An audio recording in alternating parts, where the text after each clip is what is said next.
Hi people, Night Voice again. Let's talk about bank loans, interest rates. Now you go to the bank, you want to buy a house, you want to buy a home. You go to the bank, you see if you can get a loan. Now the bank will go through your finances and say, okay, well you can afford, how much you earn a week and all this sort of stuff, what assets you've got.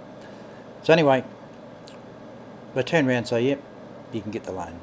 You're going to borrow a couple 100,000, 400,000, whatever it is to build yourself a home or buy a home. So they'll turn around and say, okay, right, your interest rate's X amount, say 7.5%, just as a figure. And your loan repayments on $400,000 are, $500 a week. Just as there again, as a figure. They say, yep, you can afford that. Okay, so you sign up and you get the money, you go and buy yourself a home. Now, a couple of months after you've moved in, the interest rates go up to say 8%. The loan repayments go up. A few months after that, 6 months after that, might go to 8.5. Your loan repayment, your interest rate goes up, your loan repayments go up again. Now, I've been thinking about this over the last few months. If you go and borrow money off a bank on any particular day, if the interest rate is 7 or 8%, 9%, whatever, on that day that you borrowed the money, that loan repayment or that interest rate should carry right through to the end of your loan.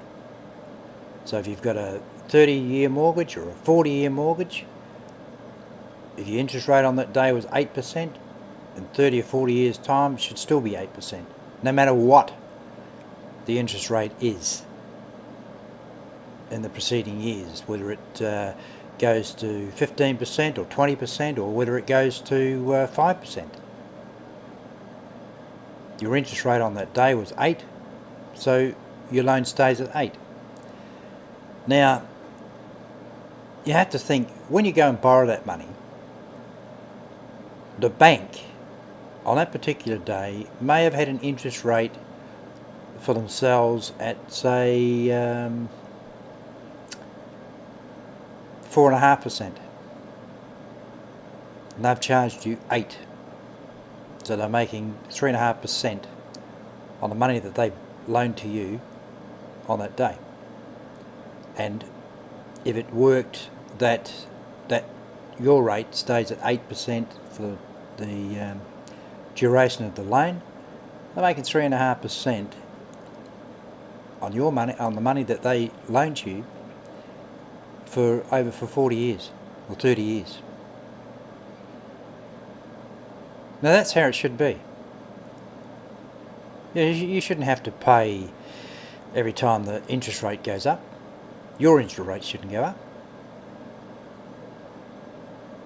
I mean, like I said, you borrowed that money on that day, and if their interest rate was 4.5%, they haven't paid any more for the money that they are loaning you.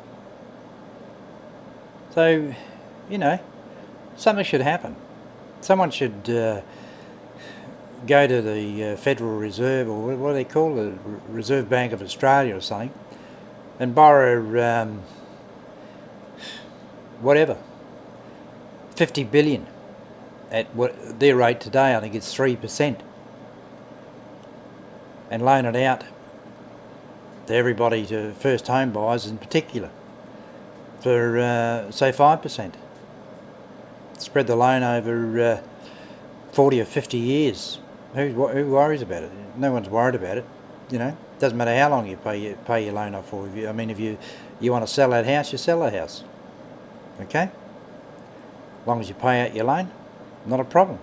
Next person that comes in, they either pay the 5%, If they're first home buyers, well, they pay the going rate or whatever it is. But the day you took that loan out, whatever the interest rate was, that's what it should be for the rest of your until you've paid your loan off. Okay? Have a think about it. And that's what I believe anyway. To make it easy on everybody. Instead of paying these bloody $400 or $500 mortgages every month or every week, it should be, $600 a month, so that people can have a decent bloody life and bring their kids up the way they should be brought up, so the wives don't have to work. Because that's the problem with society. It's the same thing as what I've been talking about over the last few months. It's a total breakdown of society. Kids come home from school, no one's home. Mum and Dad are out working, busting their asses off to try and bloody keep a roof over the kids' heads. It's absolute bullshit. Night Voice, out.